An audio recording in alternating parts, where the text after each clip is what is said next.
나영은 씨, 여긴 당신이 들이닥칠 곳이 아닙니다. 한결과 세리의 파혼까지 자기가 휘두를 수 있다고 믿었던 나영은. 하지만 그녀는 모임에서 이미 한 회장에게 낱낱이 읽힌 존재였죠. 그 냉정한 눈빛은 거짓된 우아함을 입은 여자의 가면을 깨부쉈습니다. 나영은 씨, 당신이 버린 아이예요. 이제 한이는 제가 지킵니다. 교수님 곁에서 제 가족으로 지킬 거예요. 눈물 어린 그 선언에 나영은은 말을 잃었고 한동석의 입가엔 가늘고 단호한 미소만이 떠올랐습니다. 처녀 행세하면서 애 엄마였다고? 나영은이 쟁취한 재벌 이지형 사장, 그에게 한 회장은 나영은의 치부를 알렸습니다. 냉혹한 진실 앞에서 나영은의 인생은 무너졌습니다. 다이아몬드 목걸이는 더 이상 빛나지 않았고 그녀는 빗속에서 울분을 토하다 결국 비에 젖은 여자로 서 있을 뿐이었죠. 곧 방영될 독수리호 형제를 부탁해 예고편 리뷰 시작합니다. 구독, 좋아요 해주세요. 감사드립니다. 한동석 회장은 독수리 술도가의 든든한 후원자였습니다. 그는 오범수의 성실함을 높이사 LX 호텔 사회이사로 그를 발탁했었죠. 범수의 조용한 책임감은 회장의 신뢰를 얻기에 충분했습니다. 사회이사로서 활동한 지 얼마 지나지 않아 한 회장은 호텔 로비에서 이상한 장면을 목격합니다. 바로 나영은과 오범수가 함께 있는 모습이었죠. 대학에서 독고타게 투서까지 알아낸 나영은은 오범수가 어디에서 일하는지 알게 되었습니다. LX 호텔의 사회이사라니.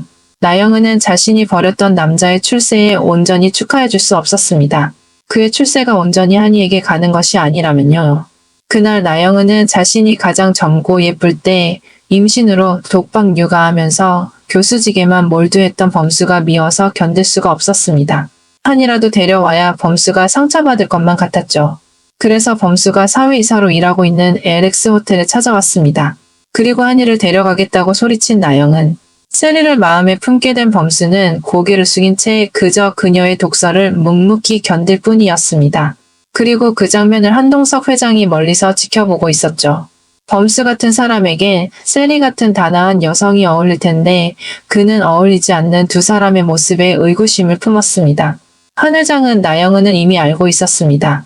그 언젠가 광숙과 함께 참여하면 좋겠다고 생각했던 부부동반 모임이 있었습니다. 그 모임은 부부동반 투자자 모임으로 한 회장은 나영은을 그 모임에서 만난 적이 있었던 거죠. 그녀는 화려한 드레스에 다이아몬드 목걸이가 반짝이고 붉은 립스틱이 그녀의 자신만만한 미소를 돋보이게 했었습니다. 상당히 화려하군. 속으로 생각했던 한 회장은 이지영 사장의 아내로 소개된 그녀가 교태 섞인 눈빛으로 자신에게 접근했던 것을 기억하고 있었습니다. 하지만 고고한 한동석 회장 취향의 나영은은 전혀 맞지 않은 사람이었죠. 한동석, 그의 차가운 눈빛은 그녀의 얄팍한 의도를 꿰뚫었습니다. 범수가 나영은과 함께 있는 것을 보았던 그날 저녁 한 회장은 범수를 조용히 불렀습니다. 우연히 자네와 나영은 씨가 함께 있는 것을 보았네. 그의 목소리는 부드러웠지만 범수의 안 좋은 얼굴을 보자 걱정 어린 말투로 물었습니다. 투자자 모임에서 만난 이지형의 아내, 나영은 이미 맞는지 물어보니 범수는 조용히 고개를 끄덕일 뿐이었습니다. 그리고 한 회장은 조심스럽게 물었습니다. 개인적인 일이니 말하고 싶지 않다면 괜찮네. 하지만 우리 호텔 투자자이길 원하는 이지형 사장의 일이니 신경이 쓰여서 말이야. 범수는 대답을 해야 할지 말아야 할지 망설여졌습니다. 하지만 큰형님이나 다름없는 천수 형님 덕에 한동석 회장의 도움을 받았던 범수였습니다. 그는 결국 진실을 털어놓았습니다. 나영은은 제 딸인 한이의 생모입니다. 하지만 과거의 이야기일 뿐 지금은 한이의 엄마가 아닙니다. 미국에 있을 때 저희는 함께 살았고 그 사이에서 한이가 태어났지만 영은인 한이를 저에게 맡겨두고 한국으로 돌아왔었습니다. 그리고 지금은 제 개인적인 문제를 말하여 한이를 데려가겠다고 협박합니다. 그의 떨리는 목소리는 그동안의 고뇌를 드러내는 것 같았습니다. 갑자기 나영은 씨가 왜 한이를 데려가겠다고 하는 건가? 한 회장의 물음에 범수는 세리의 이야기를 하였습니다. 한 회장은 자신이 알고 있는 세리가 설마 그 세리라고 생각하지 못했습니다. 그저 동명이인으로만 생각했을 뿐이었습니다. 그래서 자네의 학생의 부모가 자네를 모함하는 투서를 학교에 보냈고 그걸 나영은 씨가 알게 되어 한이를 데려간다고 한다? 네, 맞습니다, 회장님. 알겠네. 거참 뻔뻔한 사람이로군. 돌도 안 된 아이를 버리고 한국에 돌아가 놓고 이제 와서 아이 친권을 주장하다니. 심력 끼쳐드려서 죄송합니다, 회장님. 그런 소리 말게. 이 문제는 걱정 말고 집에 가서 한이를 잘 돌보도록 해. 말씀 감사합니다. 아이 아빠는 강하네, 오 교수. 명심하겠습니다. 집으로 돌아오는 범수는 든든한 한 회장의 말에 안심이 되는 것을 느꼈습니다. 장수영님이 살아 돌아온 것만 느낌이 들 정도였습니다. 어릴 때는 엄마처럼 커서는 아버지와 같이 든든한 존재였던 오장수. 장수를 생각하니 범수는 코끝이 시큰거렸습니다. 장수에게 한이의 존재를 말하지 못했던 것이 아직도 마음이 쓰이는 범수였습니다. 그렇게 큰 형님이 가실 줄 알았다면 회환의 눈물이 나오는 걸 범수는 꾹꾹 눌러 담았습니다. 장수 형님이 꼭 한 회장을 오영재에게 보내준 것만 같아 또 한 번 울컥하는 걸 삼켜야 했습니다. 하지만 나영은과의 문제는 바로 끝나지 않았습니다. 나영은은 LX 호텔 사회이사가 도덕적으로 문제를 일으켰고 이사회에 제안하자고 남편인 이지형 사장을 부추겼습니다. 이지형 사장이 이 사실을 알고 나서 한 회장을 찾아갔지만 한 회장은 자신의 결정과 사업에 도를 넘게 참견한다며 이지형 사장에게 쓴소리를 했죠. 이에 이지형 사장은 나영은에게 불같이 화를 냈습니다. 당신이 이상한 소리를 해서 한 회장에게 미운털 박힐 뻔했잖아. 그와 사업적으로 틀어지면 어떡하려고 경거망동이야. 그게 무슨 소리예요. 정말 사회이사가 도덕적으로. 시끄러워. 짜증을 버럭 내며 샤워실로 들어가는 남편을 보며 나영은은 입술을 깨물었습니다. 한 회장이 오범수를 아낄 것이라 생각하지 않았는데 반응을 보니 심상치 않구나 생각했습니다. 자신이 버린 남자가 대학 교수로도 모자라 자기보다 어린 여자와 사랑을 하고 거기다 뒷배가 LX 호텔 사장이라니 나영은은 화가 나는 것을 주체할 수 없었습니다. 얼마 후 회장님이 감히 제 인생을 망치려 하나요? 한결과 세리의 파혼, 설마 그게 제 탓이라고 보시나요? 나영은이 한동석의 회장실로 거침없이 들이닥쳤습니다. 그녀의 눈에는 도끼가 서려 있었습니다. 한 회장의 회장실로 들이닥친 나영은은 한 회장을 보자마자 밑도 끝도 없는 소리를 했습니다. 나영은 씨, 굉장히 무례하군요.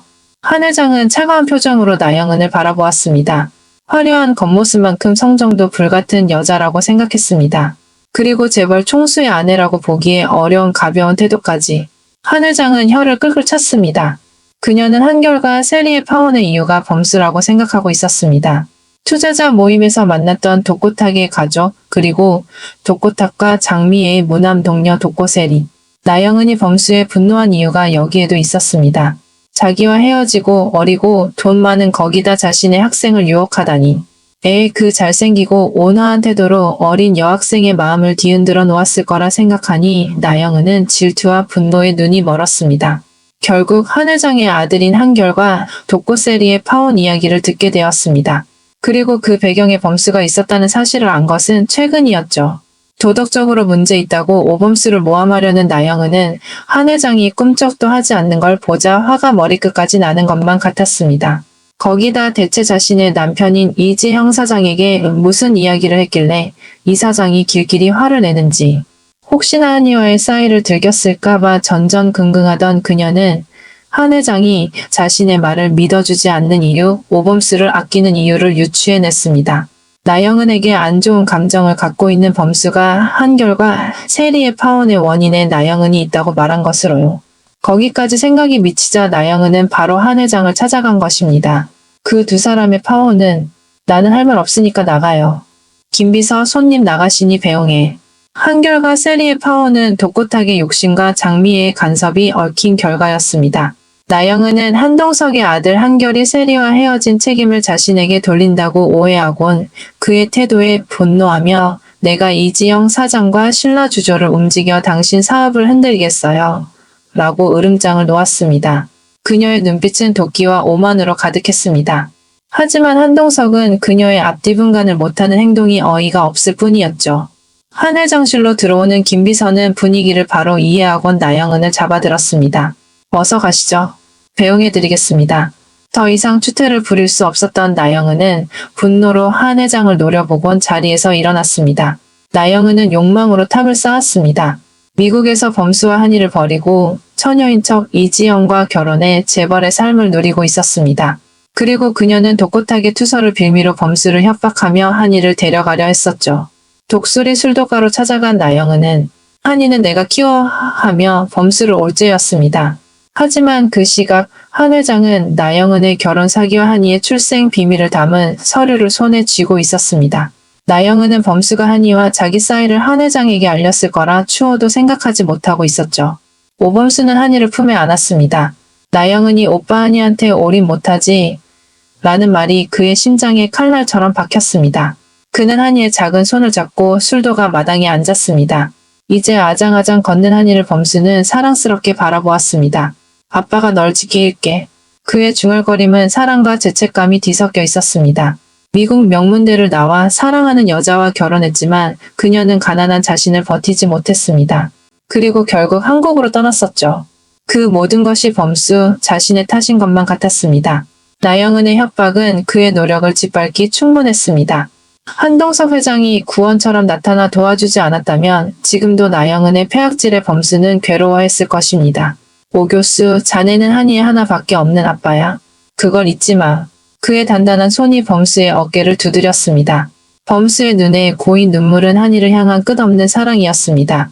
독고세리의 사랑은 폭풍 속 등불과 같았습니다. 그녀는 범수를 향한 마음을 한이를 향한 따뜻함으로 키우고 있었죠. 나영은이 한이를 데려가겠다고 으르대는 순간 세리가 술도가 문 앞에 서 있었습니다. 그리고 나영은에게 말했습니다. 나영은 씨, 이제 내가 한이의 합법적인 엄마입니다. 내 딸을 어디로 데려간다는 겁니까? 세리는 나영은이 독고탁에게 연락한 것을 알고 있었습니다. 그녀가 한이의 엄마라는 것을 이미 알고 있었죠. 늘 눈엣 가시 같았던 그녀. 그런데 이번엔 범수를 모함하고 자신의 아버지인 독고탁과 결탁하려 하다니. 세리는 한이를 지키기 위해 이미 치밀한 준비를 해왔습니다. 한동석 회장의 지원 아래 그녀는 변호사와 함께 나영은의 못성 권리를 무효화하는 법적 절차를 밟았습니다. 나영은의 거짓 결혼과 한이를 벌인 과거는 법정에서 그녀의 권리를 무너뜨리게 된 거죠. 세리는 한이의 후견인 자격을 얻었고 범수와 함께 한이를 키울 법적 권한을 쟁취했습니다. 이제 한이는 내 가족입니다. 세리의 목소리는 단호했지만 그 안에는 범수와 한이를 향한 뜨거운 사랑이 녹아 있었습니다. 그녀는 한이를 안고 나영은을 똑바로 쳐다봤습니다. 당신 같은 무책임한 엄마는 한이를 사랑할 자격 없어. 그 순간 나영은은 말문이 막혔고 핸드폰은 갑자기 울려대기 시작했습니다. 핸드폰 발신자를 보니 이지영 사장 남편이었습니다. 한 회장의 손에 의해 나영은의 비밀이 세상에 공개되었습니다. 이지영은 충격에 휩싸였습니다. 나영은은 핸드폰이 요란하게 울리자 마지못해 전화를 받았습니다. 당신 어디야? 당장 한남동으로 와. 이지영 사장의 분노에 찬 목소리에 나영은은 범수와 세리를 째려보며 집으로 나섰습니다. 왜 또 난리야? 속으로 화를 삼키며 나영은은 고급 주택가로 차를 돌렸습니다. 이지영 사장은 집으로 들어오는 나영은을 바라보았습니다. 호화로운 거실, 화려한 차림에 그녀가 들어섰습니다. 이지영 사장은 그녀에게 차갑게 말했습니다. 나에게 거짓말을 해? 너 같은 여자는 내 삶에 필요 없어. 나영은은 무슨 소리를 하는 거예요? 라며 물었습니다. 당신이 아이가 있었어. 미국에서 아이를 낳아놓고서는 뻔뻔하게 처녀인 행세를 한 거야. 나영은은 당황했지만 결코 물러서지 않았습니다. 여보, 무슨 말을 하는 거예요? 내가 애 엄마라니? 여기 이 서류. 이 서류에 당신이 애를 낳았다고 증명하고 있잖아. 미국에서 건너온 서류에는 한이를 낳았던 날짜와 한이의 신상 정보가 담겨 있었습니다. 아플싸 나영은은 그제서야 이지영 사장에게 애원하기 시작했습니다. 여보, 제발 내가 잘못했어요. 그거 다 거짓말이야, 여보. 나도 사정이 있었어. 한 번만 들어줘요. 하지만 이지영은 문을 가리키며 그녀를 쫓아냈습니다. 사장을 하던 그녀는 매몰찬 이지영의 태도에 고급 주택가 골목길을 비틀거리며 걸어 나왔습니다. 비가 내리는 서울거리, 그녀의 옷은 흠뻑 젖어 무겁게 늘어졌습니다. 한때 반짝이던 다이아몬드 목걸이는 빛을 잃었고 그녀의 얼굴엔 분노와 절망이 뒤섞였습니다. 택시들은 그녀를 지나쳤고 행인들의 무관심한 시선 속에서 그녀는 혼잣말을 중얼거렸습니다. 내가 왜 이렇게 됐지? 한때 모든 것을 가졌던 여인은 이제 아무것도 가진 것 없이 비에 젖은 채 서 있었습니다. 욕망의 대가는 혹독합니다. 나영은은 사랑보다 돈을, 진실보다 거짓을 택했습니다. 어린 한이를 버리고 처녀 행세를 하며 재벌과 결혼한 그녀의 선택은 결국 모든 것을 잃는 결과를 가져왔습니다. 반면 오범수는 진실을 택했고 한동석 회장의 신뢰를 얻었습니다. 오 교수, 자네는 한이의 하나밖에 없는 아빠야. 그걸 잊지 마. 그의 단단한 손이 범수의 어깨를 두드렸을 때 범수의 눈에 고인 눈물은 한이를 향한 끝없는 사랑이었습니다. 도코세리는 사랑으로 한이를 지켜냈습니다. 그녀는 한이를 지키기 위해 이미 치밀한 준비를 해왔습니다. 나영은의 모성 권리를 무효화하는 법적 절차를 밟으며 한이의 진정한 엄마가 되기 위해 노력했습니다. 진짜 가족은 혈연이 아닌 사랑으로 만들어진다는 것을, 욕망에 눈먼 자는 결국 홀로 남게 된다는 것을 이 이야기는 보여줍니다. 때로는 버린 것이 되돌아와 우리를 심판합니다.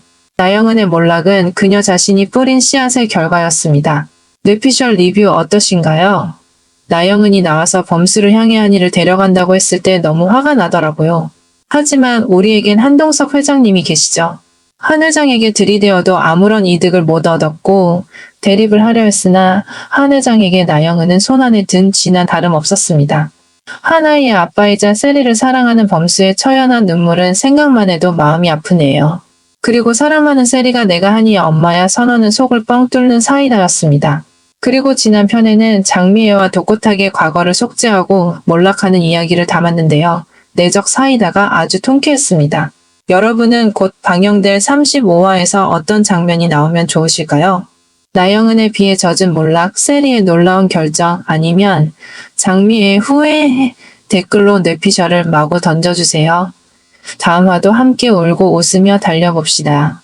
다음 영상에서 뵙겠습니다.